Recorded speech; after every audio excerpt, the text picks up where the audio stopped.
कृष्ण प्रेम धारा ट्रस्ट प्रस्तुत करते हैं कार्यक्रम समर्पण।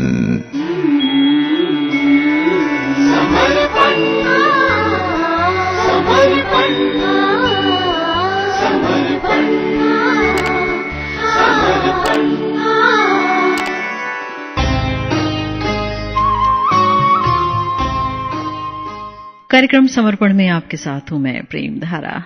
नमस्कार, कैसे हैं आप?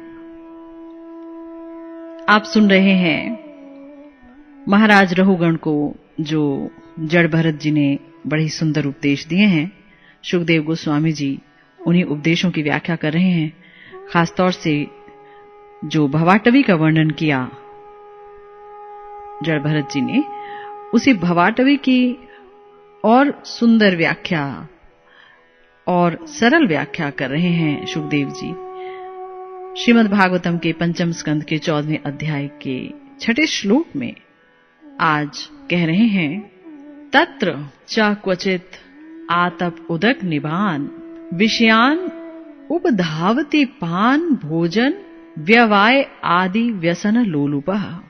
कि ये जो बद्ध जीव है ना, ये बद्ध जीव कभी कभी इस गंधर्वपुरी में खाता पीता और स्त्री प्रसंग करता है।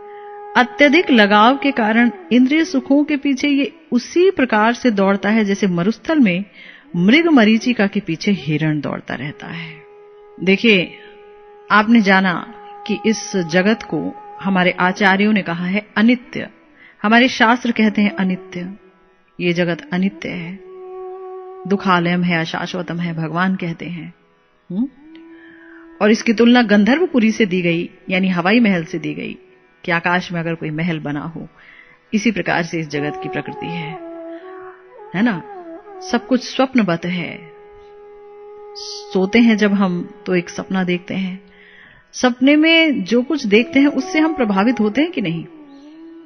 उस समय हम डरते भी हैं, खुश भी होते हैं, और जब जग जाते हैं तो पता चलता है अरे ये तो सपना था।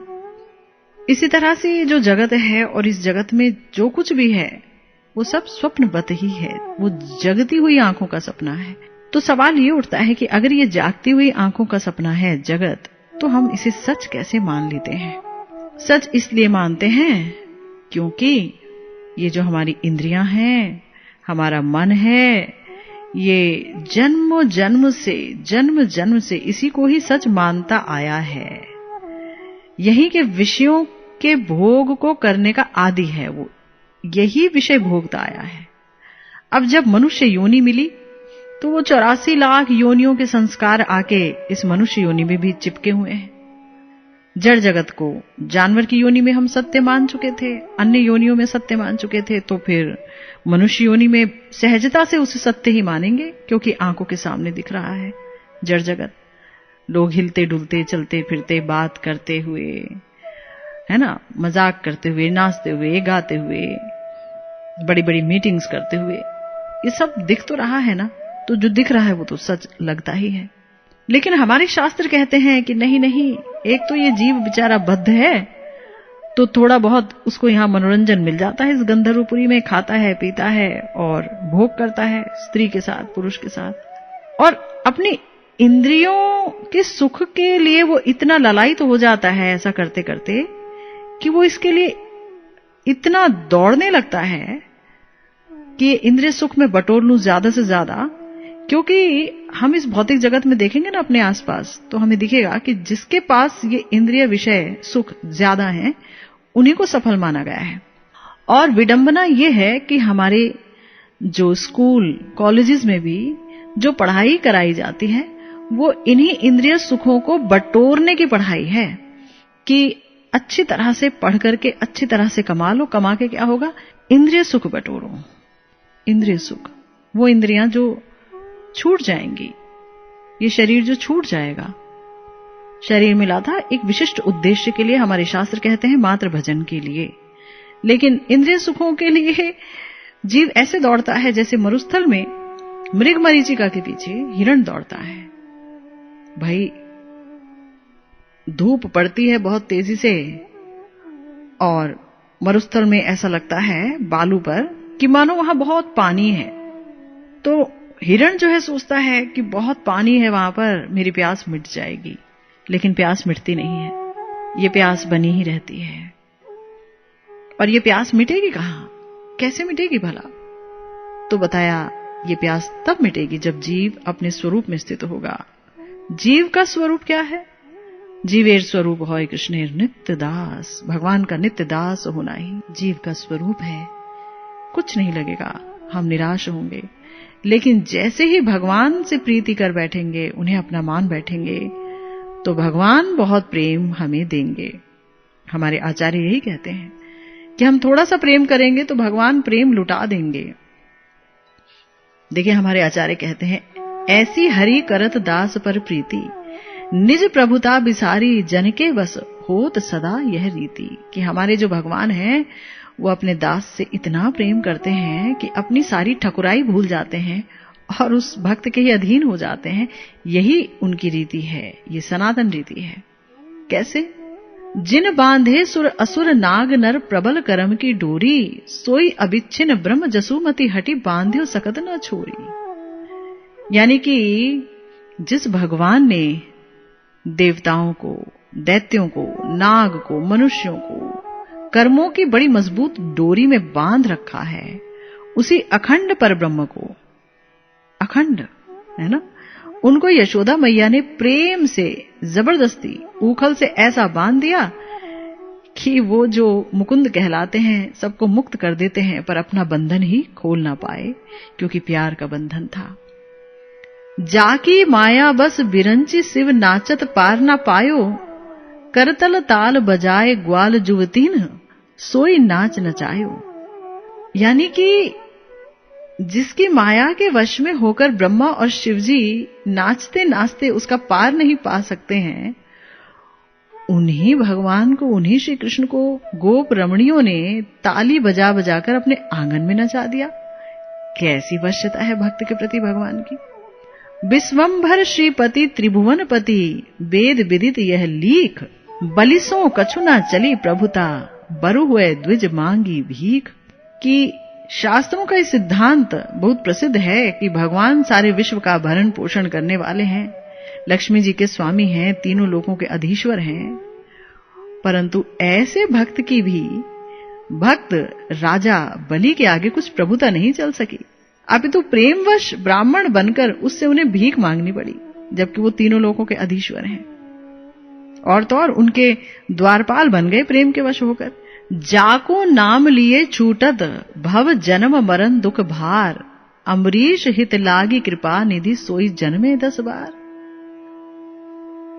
कितनी बड़ी बात बोली कि जिसके नाम के स्मरण मात्र से संसार के जन्म और मरण रूपी दुखों के भार से जीव छूट जाते हैं, नाम लेने से ऐसा होता है, तो उसी कृपा निधि ने भक्त अम्बरीश के लिए स्वयं 10 बार अवतार धारण किया, ऐसा हमारे आचार्य कहते हैं। देखिए, जोग विराग ध्यान जप तप करी, जेहि खोजत मुनि ज्ञानी, बानर भालू चपल पशु पामर नाथ तहां रति मानी। ऐसे हमारे प्यारे भगवान हैं कि जिसको संयमी मुनिगण योग के मार्ग का अवलंबन करके, वैराग्य का अवलंबन करके, ध्यान करके, जप और तप करके खोजते रहते हैं, उसी नाथ ने, भगवान श्री कृष्ण ने, भगवान श्री राम ने, हमारे गौरांग महाप्रभु ने बंदर रीछ आदि नीच चंचल पशुओं से प्रीति की, उन्हें प्रेम किया, उनके प्रेम के अधीन हो गए। लोकपाल जमकाल पावन रवि शशि सब आज्ञाकारी, तुलसीदास प्रभु उग्रसेन के द्वार बेत कर धारी। कि जिस भगवान के आज्ञाकारी, उनके अधीन है लोकपाल, यमराज, काल, वायु, सूर्य और चंद्रमा। इनके तो अधीन है जीव, सूर्य के अधीन है। जिस समय सूर्य देव ना निकले तो उस समय सब सूना सूना लगता है, खेती ही नहीं कर पाएगा कोई अगर सूर्य देव निकलना बंद कर दें। लेकिन ऐसे सूर्य देव भी भगवान के अधीन हैं, उनकी आज्ञा से वो रोज रोज उगते हैं और अस्त होते हैं। ये हवा जो चलती है, गीता में भगवान ने कहा, मेरे डर से चलती है। ये जो काल बलवान है, जिससे कोई शक्तिशाली मनुष्य पार नहीं पा सकता है, चाहे वो कितना बड़ा सम्राट क्यों ना हो, वो काल भगवान के वश में है। यमराज, जिससे हर कोई डरता है, वो भगवान के अनन्य भक्त हैं, है ना। तो ये सब भगवान के आज्ञाकारी हैं, लेकिन वही प्रभु भगवान श्री कृष्ण प्रेम के वश में होकर के महाराज उग्रसेन के द्वार पर हाथ में लकड़ी लिए दरबान की तरह खड़े रहते हैं। देखिए, ऐसी प्रीति है अपने दास पर भगवान की, और हमारे शास्त्रों में वर्णन आया कि ऐसे प्रीतिमान, ऐसे प्यार करने वाले भगवान की शरणागति अगर कोई ना ले ये मनुष्य जीवन पाकर भी, तो उससे बड़ा अज्ञानी और मूर्ख भला कौन हो सकता है। अगर हम अपने आसपास ही देखते रहें कि फला फला मेरी हिफाजत करेगा, फला फला व्यक्ति जो है उसके संबंध का इस्तेमाल करके मैं आगे जा सकता हूं, तो ऐसा व्यक्ति बहुत बड़े अज्ञान में जी रहा है। क्योंकि ये आगे पीछे की जो परिभाषा है ये दुनियावी है, इससे कोई फर्क नहीं पड़ता कि व्यक्ति आगे गया कि पीछे आया। इस जगत में अगर कोई पीछे भी हो गया तो क्या फर्क पड़ता है, और आगे भी चला गया तो क्या फर्क पड़ता है। सब कुछ तो नश्वर है, कुछ तो साथ जाता नहीं है। हाँ, हमारे कर्म का एक बहुत बड़ा भार हमारे मस्तक पर रह आता है। जब शरीर छूटता है तो बहुत सारे कर्म बन जाते हैं और पाप और पुण्य के रूप में उदित हो जाते हैं, उन्हें भोगना पड़ता है। वही बन जाता है हमारा प्रारब्ध भी। तो ऐसे अहेतुक प्रेम करने वाले हमारे प्यारे भगवान, जिन्होंने अहेतुकी की कृपा से सबको, चाहे कोई नास्तिक हो, चाहे कोई आस्तिक हो, कोई प्रेमी हो, कोई वैरी हो, सबको सब कुछ दिया है ना। ये सूर्य, ये चंद्रमा, ये वायु, ये जल, ये हमारे शरीर में पंच प्राण, ये सब भगवत विभूति है, ये सब भगवान की देन है। ये हमारी इंद्रियों की शक्ति, कार्य शक्ति, ये जगत जहां हम बस जाना चाहते हैं, जिसे सत्य मानते हैं, सब भगवान के द्वारा दिया गया है, उनकी कृपा है। लेकिन जो व्यक्ति इस कृपा को देख पाता है वो भगवान की शरण ले लेता है, और जो व्यक्ति भगवान के नाम पर ही बड़े बड़े तर्क और वितर्क करता है, कुतर्क करता है, उसका जीवन तो बस इस भौतिक जगत रूपी मृग मरीचिका में भागते भागते बीत जाता है ना। यहां का जो सुख है वो तो दुखों से परिपूर्ण है, और अनेकानेक आशाओं में बंध करके इंसान ये सोचने लगता है कि ये जो सुख है यही एकमात्र तरीका है सुखी रहने का। लेकिन ये तो इंद्रिय बोध से उत्पन्न सुख है और इंद्रिय बोध से उत्पन्न दुख है। और जिस चीज का बेस या जिस चीज का आधार इंद्रिय बोध हो, उसे तो कभी सच्चा मानना भी नहीं चाहिए। तो हमारे शास्त्र बता रहे हैं, महाराज रहुगण को जड़ भरत जी बता रहे हैं कि ये जो भवाटवी है ना, जिसमें इंसान फंसा हुआ है, इसमें से निकलने का प्रयास करना चाहिए, भगवान की शरणागति लेने का प्रयास करना चाहिए।